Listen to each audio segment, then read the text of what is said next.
When you need a mortgage, don't stress at all. Just tune right in and give these guys. Good morning, YouTube. Today is Friday, January 23rd. Do they call this the day before Armageddon? I don't know. Maybe for the Southerners, but I believe this is 2 days. We're in the hole of Armageddon. We're not on deck yet. Well, by the looks of Greenville, South Carolina, everyone's trying to get out today. I would imagine. I saw a picture of Ted Cruz on a flight out of Dallas yesterday heading to Laguna Beach. So they're saying if Ted Cruz can't stick around for all the ice with all of his generators, then probably is going to be a bad one. Yep. And you said you were at the grocery store yesterday. How are the Yinzers handling it? It was crazy, man. It was, you would have thought it was like the last day of everything, packed. And I'm like, I just wanted to go get some stuff to make dinner for the kids, man. I'm like, come on. So, but yeah, I'm ready for the snow. I love the snow. Let's go. I know you do. Anthony's so excited. He wants as much snow as possible. Much snow as possible. You're too late, Tom. You're in trouble. I have to go out today. The reason I'm going out today is to get the ingredients for AI chili. I feel like that's the best thing to make. I'm going to make it Saturday and just eat it for Saturday, Sunday, Monday, Tuesday. We'll probably be stuck inside until Thursday is what I'm predicting. It sounds like a good idea. Well, we shall see. But, I'll be a storm chaser. I kind of feel like a storm chaser. That'd be a fun job. I'm kind of into that. So we'll see how this goes. Seems like a lot of ice in the south, a lot of snow up north. And we kind of got robbed because a Patriot Buffalo New England game with 2 feet of snow would have been way better than a hurt Bo Nix and the Broncos. So that's nice. It's a shame for Bo, but I would have loved to see that 2 foot of snow game. That would have been pretty epic. But we'll fight. We'll live. We'll sit on the couch here in Pittsburgh and watch some football on Sunday.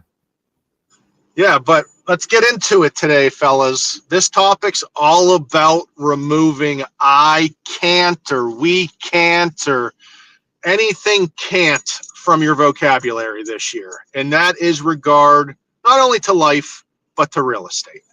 That is what we keep hearing from some agents about getting offers accepted. I can't get this accepted because it's this loan type.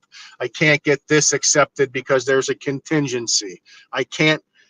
Guys, luckily, everyone on the screen, last year we closed over 300 loans. So we have a pretty good feel for where the market is in Pittsburgh right now. And it is absolutely different than where it was.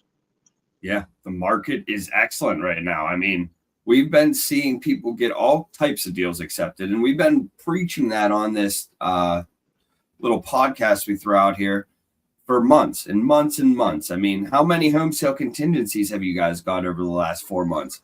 How many FHAs have you got over the last 4 months? How many sellers assist FHAs have you got accepted? I mean, everything's on the table. We've been seeing a lot of different things accepted, and frankly, Ryan, that's your favorite word. Frankly, the market's great.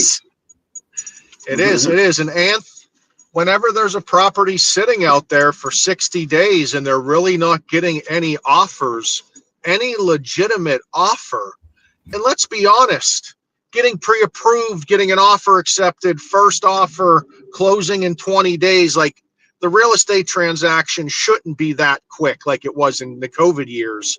So, I mean, maybe it takes a little bit longer, but there's nothing wrong with putting in solid offers with some contingencies. Yeah, I mean, we're still hearing today that, hey, buyers can't get their offer accepted if they have a contingency. I don't know what to say. Is the buyer working with the wrong person? Because, put the offer in and see what the seller says. Because, if it's been sitting for 60 days or longer, which is the average of homes sitting, right now, 60 days or more, they want an offer. They want to sell that property. So if you have an offer, even though they have a contingency, that's a double banger for an agent. You get to list their property, sell that, and you also get to help the buyer buy. So put the offer in, see if they accept it. And if they do, wonderful. We can move forward with the transaction. But, sitting there just saying you can't submit an offer with a contingency, I think is crazy in this market. So, Yeah, because there are plenty of agents grabbing the bull by the horn, not being afraid of any loan type, any seller assistance. Like, they are understanding that sellers are getting anxious. It's winter time. Their house is sitting. They're having open houses, getting very few people through, not getting a lot of offers. The only thing they can think about or talk about is dropping price. Well, put in a solid offer, get some contingencies, get some seller assistance. Don't have the seller drop price, and everyone win a little bit and get transactions closed. Yeah, I'm talking to certain agents, and they're in different offices, so it's not just in the same area. They're seeing so much success right now. They're hoping that they don't see a change in anything. They don't even want the rates to come down because they're seeing such great success right now with the supply and demand and where everything sits in the market that they don't want anything to change because this is the best time ever for them. And they were in this business pre-COVID. They were doing great through COVID. And now, right now, they think it is almost the best. So people are loving this market. There's all kinds of deals getting accepted. I mean, I'm seeing the craziest things come in right now. So you just got to look, and maybe your one little neighborhood, you got to expand the search a little bit. Yeah, I mean, the mortgage amnesia is wearing off. Folks are remembering, government loans, FHA loans, they do have a lower interest rate than conventional loans. What did you say the government first-time home buyer rate was earlier this week?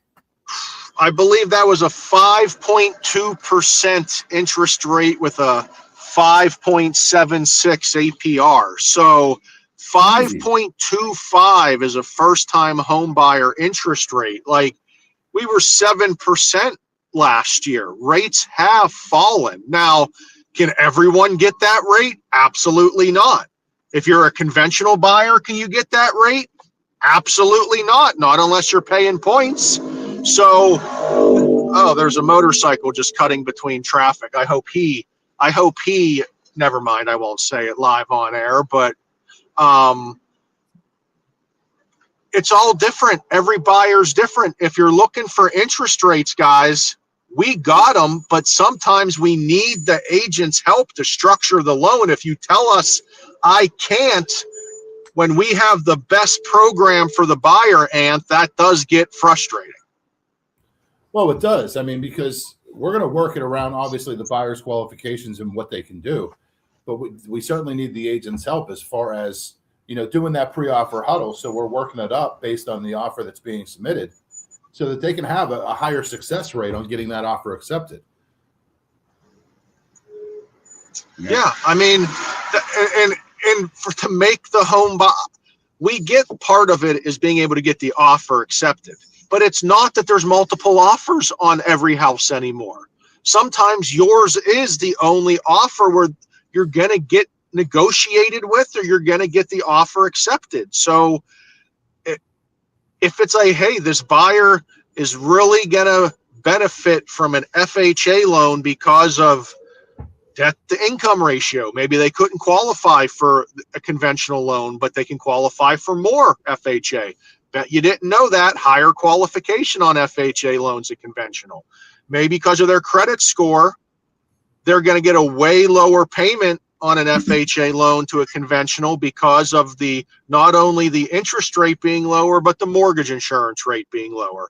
All of these things are behind the scenes built into the mortgage that realtors can't see front facing of, I'd rather do conventional over FHA because of just an appraisal. But financially, there are times why we're pre-approving the buyer for a certain mortgage program, and it's why there's multiple mortgage programs out there. Not everyone fits into that same program. Yeah, and I mean, that's the biggest pushback we get is, well, we have to deal with appraisal conditions. it's a shame because, you know, the buyer then has to deal with higher mortgage insurance if you have to go with conventional. So it should be what's best for the buyer, not what's best for the agents involved. Sometimes, you know, have to work a little bit harder to help that buyer and to make sure that buyer gets the best financing for the property. And to say that if your offer is a solid offer and it's an FHA loan is not going to get accepted, you're living in a different reality, because that is not the case in Western Pennsylvania anyhow. And conventional loans are ticking up. People want lower interest rates and the best mortgage program, and they're able to get that because it's not such a seller's market at this time. 100%. So get out there. If you got any brushing up on anything, give us a shout. We, as Weatherman Burko says, we might be stuck in the house a little while. If you can't get a hold of Anthony, he'll probably be making snow angels. But other than that, if the power goes out, I'm coming to steal Anthony's generator. Come on over. Got a whole house generator ready to go.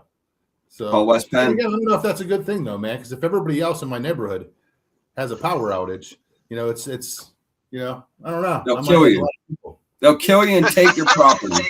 Yeah, it's not the have you have to worry about. It's the have not. So, you know, I'm Keep the lights off at night, Anth. Keep the lights off at night. You'll see extension cords like just by the hundreds coming from my house, taking care of the neighbors. That's funny. Oh, be safe, guys, and we'll see you on the other side on Tuesday. Later, boys. Later. Tom Ryan.